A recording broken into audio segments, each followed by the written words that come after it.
450 millions d'euros, c'est l'enveloppe que la Commission européenne met à disposition des États membres sur la période 2014-2020 pour la santé. Le programme santé européen entend notamment faciliter l'accès des citoyens à des soins plus sûrs. Faciliter l'accès aux soins, c'est aussi l'un des objectifs du nouveau plan santé présenté en France par Emmanuel Macron ce mardi. Le président français promet un investissement global de 3,4 milliards d'euros d'ici 2022, dont 920 millions pour les hôpitaux. La suppression du numerus clausus en 2020 est l'un des points phares du plan français. La limitation du nombre de médecins étant vue par beaucoup comme une explication de l'existence de déserts médicaux en France. Quand on voit le nombre de jeunes qui abandonnent pendant les études ou ceux qui finissent leurs études et qui abandonnent après, en réalité les 9000 médecins qu'on sélectionne, ça ne fait pas 9000 médecins à la fin.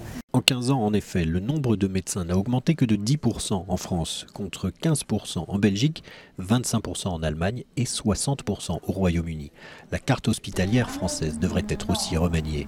Si l'on considère les dépenses de santé dans l'Union européenne, l'Italie se situe très proche de la moyenne, avec 2500 € par an, mais la France, elle, accuse des dépenses 20% plus élevées que la moyenne de l'Union, avec 3400 € par an, soit 11,5% du PIB, l'un des plus hauts taux d'Europe.